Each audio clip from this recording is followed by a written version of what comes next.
Hi everyone. Do you want to learn English but you can't? Or are you struggling with this language for a long time? No worries, I am here to solve this problem. Yes, this is Inder. In this video, I am going to talk about how to start speaking in English and how can you improve your pronunciation, maintain your fluency, and also I will tell you how can you enhance your way of learning. So, first of all, I am going to discuss with you few reasons why can't you learn English. So, first reason is compare yourself with others. So, बहुत बार होता है जब हम अपने आप को दूसरों के साथ कंपेयर करते हैं तो हम अपने आप को वीक पाते हैं। सो हमारा जो कॉन्फिडेंस लेवल है वो वीक हो जाता है। ये बहुत ही कॉमन रीज़न है जब हम किसी को सुनते हैं कि वो कितनी अच्छी इंग्लिश बोल रही हैं, चाहे वो हमारे फ्रेंड्स ही हों, तो उनके सामने हम अपने कॉन्फिडेंस को लो कर देते हैं। उन्होंने इस लैंग्वेज को सीखा और आज वो अच्छी इंग्लिश बोल पा रहे हैं, तो हम भी इस लैंग्वेज को सीख रहे हैं। हो सकता है हम उनसे भी बेटर इंग्लिश बोलें। जब हम एक लर्निंग प्रोसेस में चल रहे हैं तो हमें अपने आप पे फोकस करना है। एवरी डे मेरी कितनी इम्प्रूवमेंट हो रही है। So don't compare yourself with others. Second reason is wrong pronunciation. We know English language, we understand English language, even we speak English language, but sometimes हम ये feel करते हैं कुछ लोगों के सामने कि हमारी प्रोनाउंसिएशन जो वो रॉन्ग जा रही है, हम वर्ड्स को सही प्रोनाउंस नहीं कर पा रहे हैं। अकॉर्डिंग टू मी ये भी एक रीज़न है कि हम अपने आप को लो फील करते हैं। ना कि हम किसी की प्रोनाउंसिएशन को, किसी को अच्छा बोलता देख रहे हैं तो हम अपने आप को रोक दें। सो हमें उसे कंटिन्यू ही रखना है। Third reason is we can't speak fluently. Fluency का मतलब ये नहीं होता कि जब हम एक फ्लो के साथ इंग्लिश बोल रहे हैं तो उसे हम फ्लुएंसी कहते हैं। जब हम हिंदी लैंग्वेज को बोल रहे हैं तो हम उसे भी कई बार फ्लो के साथ नहीं बोल पाते, उसे भी हम पॉजेस के साथ बोलते हैं। सो उसी तरह से जब हम इंग्लिश लैंग्वेज को बोल रहे हैं, अगर हम पॉज ले रहे हैं, इट डजेंट मीन कि मुझे इंग्लिश बोलनी नहीं आती। अगर हम पॉजेस के साथ विदाउट ग्रामेटिकल मिस्टेक्स बोल रहे हैं इंग्लिश को और कॉन्फिडेंटली बोल रहे हैं तो उसके साथ ही हमारी फ्लुएंसी बनती है। ये तो कुछ रीजंस थे जिसकी वजह से हम अपनी लर्निंग को कंटिन्यू नहीं कर पाते, but now I have a few tips for you which will be helpful to learn any language. So my first tip is speak small sentences.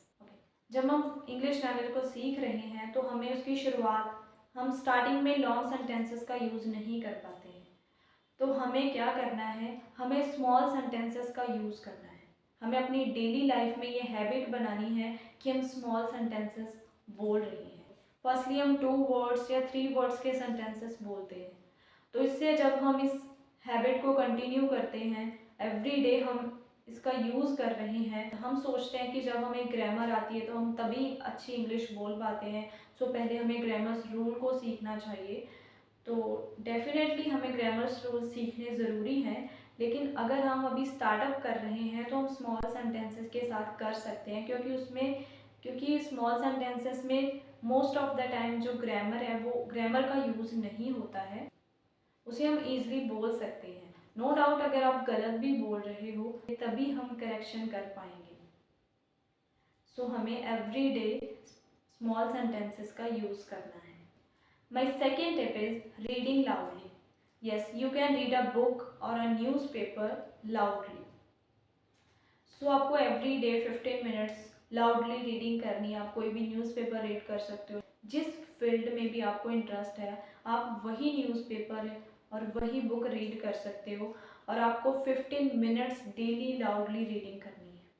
सो इससे क्या होता है कि जब आप रीडिंग कर रहे हो तो आपको कंटिन्यूसली 15 मिनट्स रीडिंग करनी है, आपको स्टॉप नहीं करना है। और उसके बाद एक तो ये होता है कि जब हम लाउड रीडिंग करते हैं तो हमारी जो ब्रेन की सेंसेस है वो एक्टिव हो जाती है। आप नोट करोगे जब आप रीडिंग कर रहे हो आपका माइंड न्यू वर्ड्स को अपने आप कैच करेगा।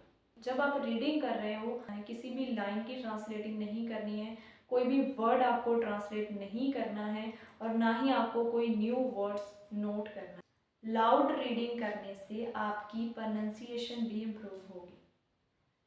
स्टार्टिंग में हो सकता है कि जब आप रीडिंग कर रहे हो आप किसी भी वर्ड को रॉन्ग प्रोनाउंस कर रहे हो, लेकिन आपको वैसे ही करते जाना है। जब आप एवरी डे रीडिंग को कंटिन्यू करोगे आपकी प्रोनाउंसिएशन में इम्प्रूवमेंट होती जाएगी और आप वर्ड्स को प्रोनाउंस करना सीख जाओगे। सेकेंडली, लाउड रीडिंग करने से हमें क्या बेनिफिट होता है कि हमारी जो फ्लुएंसी है मेंटेन होती है।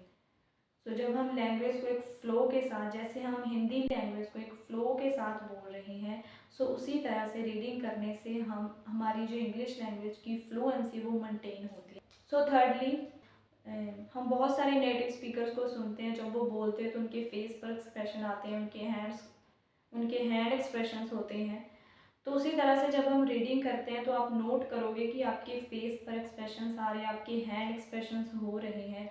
तो जब हम एक्सप्रेशन के साथ किसी लैंग्वेज को बोलते हैं तो हम ज़्यादा नेचुरल लगते हैं। That's all for today's video. I hope this video makes sense to you. If yes, leave me comment and subscribe to my channel. Keep practicing. See you soon.